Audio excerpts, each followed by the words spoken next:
How's it going, guys? What of course you'll be seeing today is a review and breakdown of the important patch notes from, of course, the Battlefield Summer patch that came out on Tuesday as of this week. Of course, what I usually do if you're new is I give my breakdowns on whether like certain aspects of the patch are important and whether I agree with the changes or not. If you want a full breakdown, head over to the battle log to check out the points, but for me, I just pick and choose the ones I feel are most important or change the game the most and then give my thoughts on them. So without further ado, let's go. First one, of course, is they fixed an issue where players were able to spawn on a squad mate under fire or in combat. I have a really bad habit of spawning myself into trouble all the time, and that doesn't seem to be ending anytime soon, but being able to stop a glitch to prevent me from doing a really stupid spawn, of course, will help a bit. No real complaints there. Of course, the biggest part of this summer patch is they added the Zavod Graveyard Shift map into the fray. If you're not sure what this is, of course, I'm going to break down this map. I'm going to break down strategies, pros, cons, etc. in a separate video, but for now, all you need to know is it's basically a night version of the Zavod 311 map. Something of note, of course, in terms of soldier movement, they slowed down side-to-side movement from 0.4 to 0.35 on the soldier sidestep to make movements less jerky, but because it's not a significant shift, and especially because I haven't played BF4 a lot recently, I'm pretty sure only the most experienced and seasons of veterans will immediately notice this change, if at all. It's not, statistically speaking, it doesn't look like a significant change that I think the average person would immediately pick up on it. You might. Fantastic. They changed the max spotting distance to 200 meters on night maps. I'm not sure about your opinion on this matter, but 200 does seem like a significantly long spotting distance, especially on a map that's designed around stealth. And at least having some control over it should reward you. A spotting distance of 200, you can just mash spot and pick up just about anything within a 200 meter frame, so it's quite long. I don't know, we'll see how it plays out. They fixed an issue where players took damage from vaulting over objects and landing quote-unquote hard incorrectly. Speaking from experience, I approve of this because it happens to me quite a bit, vaulting over things and hurting myself. With regard to network changes, they updated server stall detection to better track servers going bad and gave better indications to when admins should reset their server and troubleshoot internet through bad chat. That's my objective view. Basically, they updated the server stall detection, so now you can better troubleshoot whether it's your internet acting up or it's the server giving you trouble. They improved packet loss handling for clients and improved rubber banding handling on client and server, and I imagine this goes double for PS4 players because they seemingly had the biggest issues with the rubber banding. And the next thing, they added HUD indicators and warnings for bad or mediocre network connections, and you'll see them on the sides, of course. A lot of the icons haven't changed, like if you're receiving lag or packet loss, etc. They added one that you basically can tell if the server's giving you trouble, and they added colors to it. So if it's like lightish yellow, it means there's moderate problems. If it's going orange or red, then you're having significant problems. And I mean, you'd probably be able to tell without the icon if it's significant anyway. In terms of vehicle changes, vehicle turrets seem to be a hot button issue on the CTE forums, so I imagine even with this fixed and the upcoming fall patch that this won't be the final time that we'll look at or address these concerns. But that being said, they did add a vehicle sensitivity slider for all important devices on all platforms. They added a new input curve for all vehicle turrets in the game. And they fixed an issue on PC exclusively where turning fast with the mouse would sometimes snap the view in the opposite direction. I didn't come across this very much, but I'm sure other people did if that was a prominent issue that needed to be fixed. In terms of jets, I'll be the first to disclose the fact that I haven't been a prominent jet user at all in Battlefield 4. I did use them some in Battlefield 3, but more when I was still playing on console, so I'm not a jet aficionado by any means. But these changes do seem pretty good. They reverted attack jet physics back to the original 313 setting for optimum speed and turning distance and radius, etc. They fixed an issue with mobility hits that would cause an unsalvageable stall. And they fixed an issue where jets would flip upside down in a jittery fashion when mobility hit. So obviously it doesn't sound like a bad change at all. It sounds objectively good. Now, this next part with regard to vehicles, aircraft interior glass got a pass for the summer patch. They were supposed to introduce bulletproof glass, which in my opinion would suck, as sniping pilots is one of the most fun things to do in Battlefield, but for now it looks like it's on hold. That's good in my books.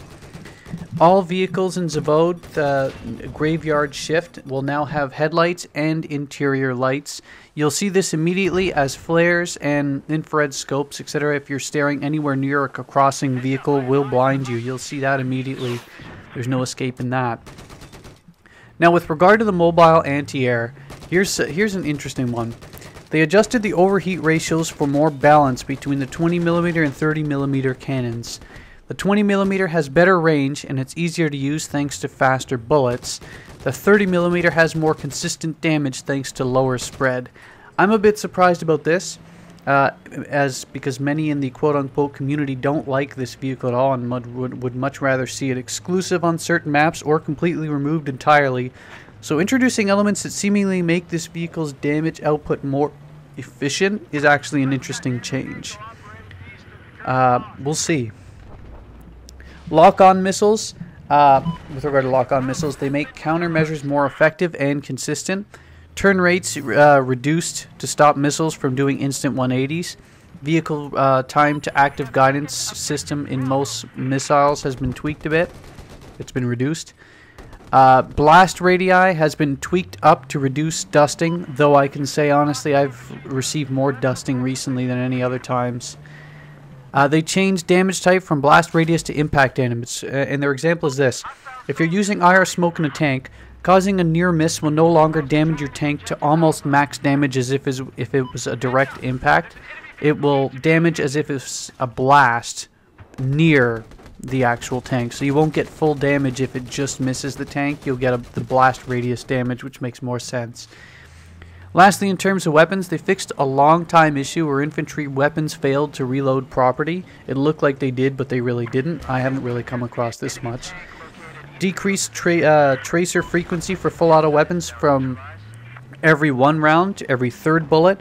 That way it doesn't look like you're shooting laser beams anymore. It actually looks more efficient, I suppose.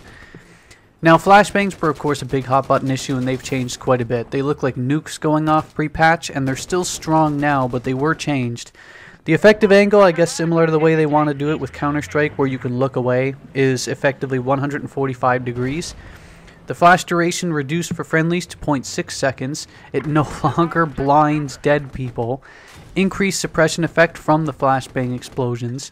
They reduced the number of default flashbangs you can carry from 3 to 2. And shielded players, meaning people in, say, tanks, are no longer blinded. And open seats, however, do get blinded. I guess they just didn't want to go in and change that little aspect. But it's completely irrelevant because if you're in the seat, you won't get blinded. And the reduced time to live from 10 seconds to 1.5 seconds.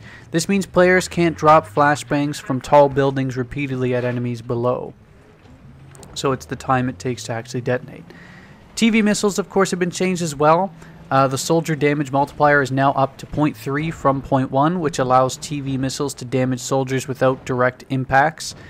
The blast radius was increased from 1.5 to 3 meters, and the responsiveness and steering is actually increased a bit. The SRA, interesting. They increased its range and its top speed slightly as a direct result of the rage from the nerf it got a patch ago. Increasing the speed, though, I'm not sure it might actually make it harder to change directions. So I don't know if it's a slight nerf. That just sounds like it. With regard to some of the weapons, they removed the extended barrel when using heavy barrels on PDWs. It affects the MP4, the P90, the UMP45, and the UMP9 directly. Next one, they added a blinking red light to the M15 anti-tank mines to increase visibility on night maps. But with this change, it seems like, especially because these mines already light up from the FLIR sites in tanks and for your weapons, only non-spotting and non-observant tank drivers will end up hitting them. So it basically sort of makes them useless to anyone who takes their time and cerebrally moves about the map. It would make me use something else other than mines directly now. Quick note with regard to weapons again. They did rename the RPK-74M to just the RPK, and the L96 is now the L115. With regard to weapons again, headshot multipliers for revolvers, slugs, and the Desert Eagle will now drop from 2.35 to 2.13, which prevents pump action slugs from being able to one-hit kill at infinite range and keeps the Mare's Leg a one-hit kill headshot at ranges below 40 meters. But that basically means the Deagle is no longer the Deagle. It's not the clear-cut, well, it still probably is, but it's no longer the definitive clear-cut sidearm of choice. And lastly, cosmetic-wise, they added a new JDAM explosion effect, and it's basically tripled or quadrupled. You should see the explosion size it comes with it. These are some interesting changes that many of them which I agree with, many of them which, especially with, say, the anti-tank mines, although I get why they seemingly did it, will sort of bear out as we play the game more. So shotguns, of course, haven't been addressed, and the higher tick servers haven't been addressed yet, but apparently that will be in the future. If you have any direct comments about the future patch loadout or this particular patch loadout or something you agree, disagree with, of course, shoot it in the comments. Have a good day, everyone.